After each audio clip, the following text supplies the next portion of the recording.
আজকে আমাদের বাইবে স্যানিটারিতে কতগুলো হাই কমেন্ট এসেছে দেখো বন্ধুরা, কম প্রাইজের মধ্যে হাই কমেন্ট আজকে চলে এসেছে। আর আমি যেহেতু আমাদের শোরুমের ভিডিও তোমাদেরকে প্রায় সময় দেখিয়ে থাকি, তার জন্য আজকে আরো একটা নতুন ব্লগ নিয়ে তোমাদের কাছে হাজির হলাম। তো হ্যালো গাইস, তোমরা সবাই কেমন আছো? আমি প্রণজিৎ আরো একটা ভিডিও নিয়ে তোমাদের কাছে হাজির হলাম। আর আজকের ভিডিওটি হচ্ছে যারা যারা কম দামের হাই কমেন্ট খোঁজ করো, শুধুমাত্র তাদের জন্য এই ভিডিওটা করা। যারা 6000-এর উপরে এবং কি 7000-এর নিচে হাই কমেন্ট খোঁজ করো, তোমাদের সবাইকে বলছি আমাদের শোরুমে চলে আসতে পারো। বাইবে স্যানিটারি এন্ড হার্ডওয়্যার, বিজয়পুর বাজারে একমাত্র আমরাই বিশ্বস্ত দোকান এবং কি ভালো মানের মাল দিয়ে থাকি সবাইকে, কম দামের মধ্যে হোক আর বেশি দামের মধ্যে হোক। তবে আমাদের কাছে হাই কমেন্টের দাম মাত্র 5500 থেকে শুরু হয়। এদিকে আজকে বিকেলের মধ্যে যেহেতু এই মালগুলো এসছে, এখন দেখো আমরা এই মালগুলো কিন্তু বাস করছিলাম। আর যারা যারা একটু ব্র্যান্ডেড এবং কি ভালো মানের হাই কমেন্ট খোঁজো, এগুলোই কিন্তু নিতে পারো তোমরা। আর যারা নতুন নতুন বিল্ডিং করে তাদের কিন্তু লাস্ট পর্যায়ে কিন্তু এই মালামালগুলো লেগে থাকে, তখন কিন্তু প্রায় কাস্টমারের হাতে টাকা থাকে না। তাও কিন্তু আমি সবাইকে সাজেস্ট করবো একটু ভালো মালটা কেনার জন্য। দেখো যেহেতু আমার এই শোরুমটাতে ডিউটি করি প্রায় সময়, তাহলে কিন্তু আমার উপর অনেক দায়িত্ব থাকে। আর আমি এই মুহূর্তে কিন্তু একটার পর একটা খুব সুন্দর করে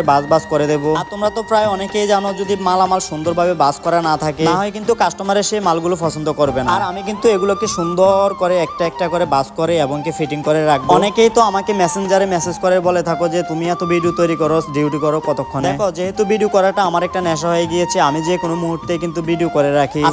আজকে চলে এসেছে টোটাল আমাদের 10টা হাই কমেন্ট। আর আমি এগুলোকে কিন্তু এক এক করে সুন্দরভাবে ফিটিং করে সবাইকে একটা ভিডিও দেওয়ার চেষ্টা করি সব সময়। দেখো বর্তমানে কিন্তু আমাদের দেশে অনেক মালামালের দাম বেড়ে গিয়েছে, যার জন্য সবাইকে বলবো যাদের যাদের মালামাল লাগবে অবশ্যই সহজেই কিনে নেবে তাড়াতাড়ি। আচ্ছা তার আগে বলো তো আমাদের শোরুমটি তোমাদের কাছে কেমন লাগে? সত্যি বলতে আমি প্রায় সময় তোমাদেরকে অনেক ধরনের ভিডিও দিয়ে থাকি আমাদের শোরুমে। হয়তোবা অনেকেই বিরক্ত বোধ করতে পারো বারবার একই ভিডিও দিয়ে দেখে। আচ্ছা তোমরা কারা কারা বাড়ির কাজ ধরেছো অবশ্যই আমাকে কমেন্টস করে জানাতে পারো। মালামাল তোমরা যেখান থেকে কিনো না কেন অবশ্যই একটা সাজেশন দিতে পারবো মালামাল সম্পর্কে। আর ফাইনালি কিন্তু দেখো সবগুলো মালামালে ফিটিং করা হয়ে গেছে, এখন শুধু আমরা একটু সোজা করব। আর কিছুক্ষণ পরে কিন্তু আমাদের এখানে দুইটা লেডি কাস্টমার চলে আসছে, ওনাদের নাকি একটা বেসিন কিনতে হবে আজকে। তাদেরকে বলছিলাম বেসিনটা চয়েস করার জন্য, কিন্তু কোনটা রেখে কোনটা নেবে সেটাই ভাবছিল।